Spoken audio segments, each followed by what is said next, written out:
Hey guys, welcome back to Clownfish TV. This is Kneon. I am not here with Geeky Sparkles. I'm going to talk about Hollywood's bleak fall, and movie theater owners are bracing for it.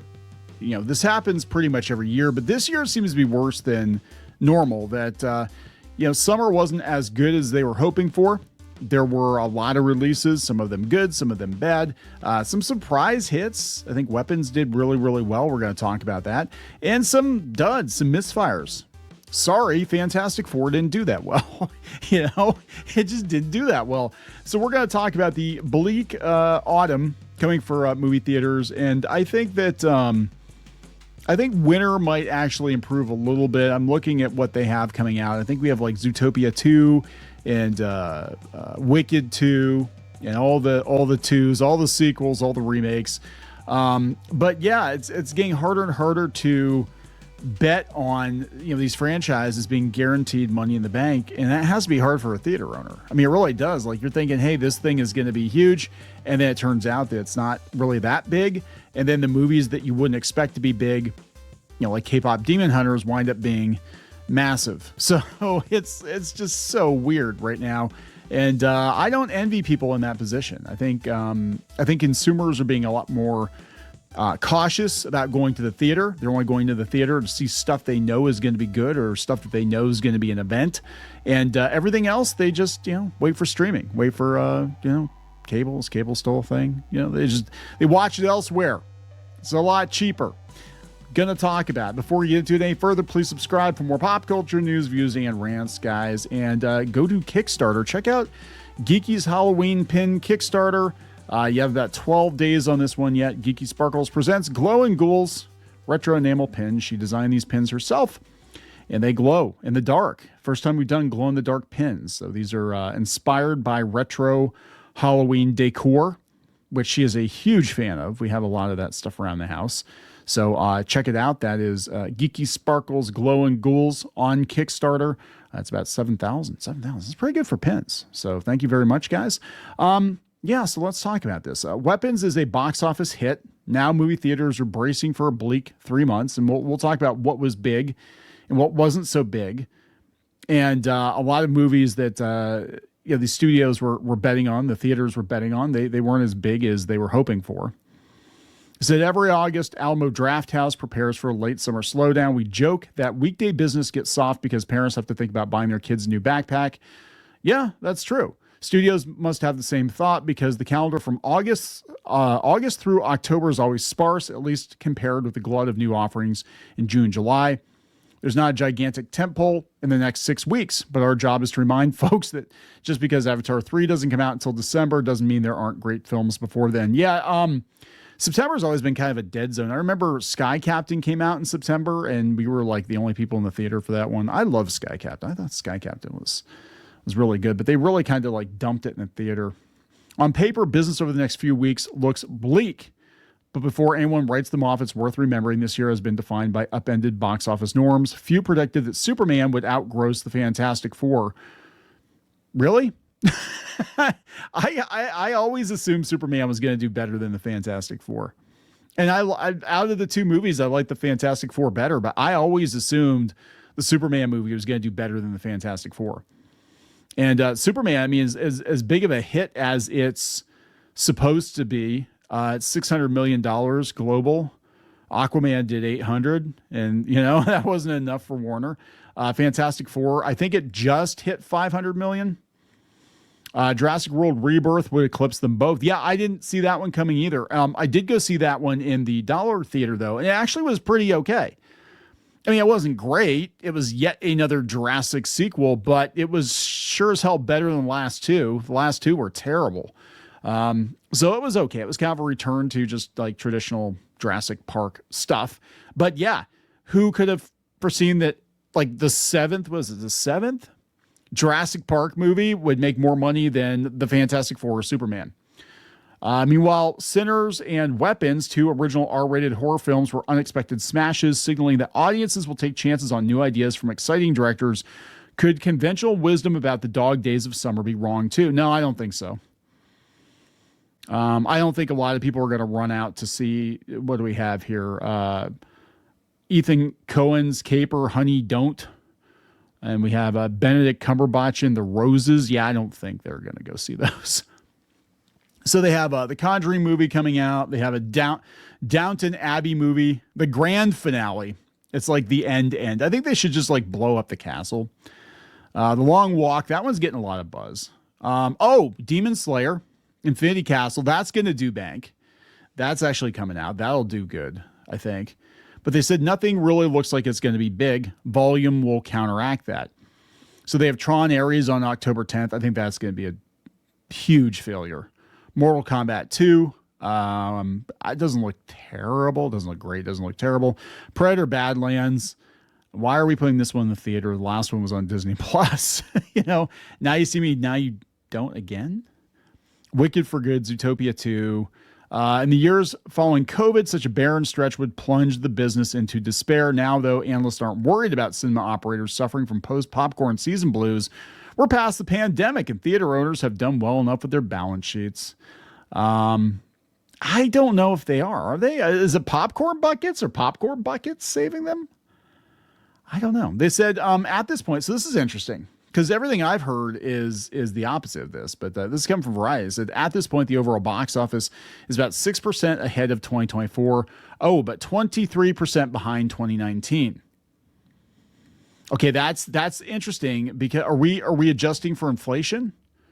And also we had Avengers Endgame come out in 2019.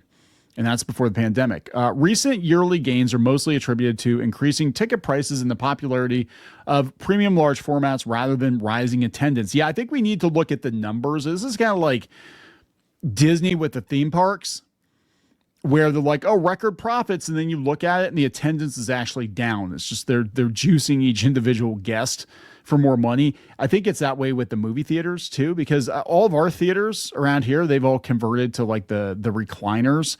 And I'm like, there are literally half as many seats in the theater as there was like before the pandemic, because they know they're not going to fill all those seats. Right. So yeah, you've got these recliners now, so they charge more for the tickets, and then you get the popcorn buckets, and then you know what I'm saying? So it all adds up. They said as fewer people go to the movies, chains like AMC theaters are experimenting with ways to lift revenue. The world's largest circuit announced 50% off tickets on Wednesdays. AMC is also quietly raising prices by $1 to $1.50 in certain locations on other days. Yeah, it's just it. You get more money out of the rocks you have left. You get more blood out of those stones. As for the discounts, the verdict is hazy on whether they'll entice new patrons. Are you adding customers who wouldn't have gone at all? Or are you shifting someone from opening weekend to a Wednesday because it's cheaper? I think that's what's going on here. I think there basically is, unless it's an event, like an event film, you have a finite number of people that are going to go to the theater now, right? It's a pain in the ass for most people. So they're going to try to get, more money out of the people that go. Now, this is coming from The Guardian, weirdly enough. They said summer box office 2025. What were the big hits and misses? Okay. They said Millennial Nostalgia's King. Lilo and Stitch did really well. I hated what they did to Jumba. Hated it. But it was the only film this season to crack $1 billion. So that's very telling, because Disney, pretty much every movie they put out for the longest time, if it was a Marvel or a Star Wars or a remake or whatever, it hit $1 billion. And only Lilo and Stitch this year has hit $1 billion for them. Minecraft did over $1 billion, but let's see, what else do they have? They said in August, Freaky Friday 2 brought back Lindsay Lohan and Jamie Lee Curtis and flew past 150 million worldwide. What? That's not great. One could even credit the $844 million success of another Jurassic Park sequel to a generation's undying love for the original. It's not going away anytime soon. They're going to do Shrek 5, Scary Movie 18. I Know What You Did Last Summer again. But they said, yeah, they did the Karate Kid, the one with Jackie Chan and Ralph Macchio, and that was a failure. I actually bought that on Vudu, and I haven't watched it yet. I keep forgetting it exists. I think everybody forgot it existed. So this is interesting. Animated Panic. This is the biggest family hits of the summer were live action remakes of Lilo and Stitch and How to Train Your Dragon.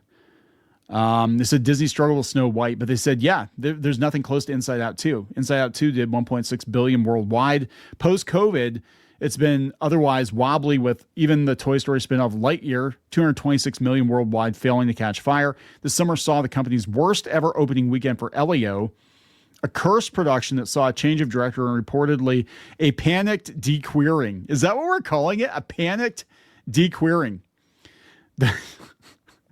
Sorry. This is funny. The film ended up making just 152 million on a budget of 200 million. The Smurfs. Wait, this. Oh, yeah, the first Smurfs. Okay, the first Smurfs did 563 million worldwide in 2011. Let that sink in for a minute. In 2011 money, the Smurf movie, the first Smurf movie, which was Smurfin' terrible, that movie made more money than the Fantastic Four and almost made as much money as Superman today.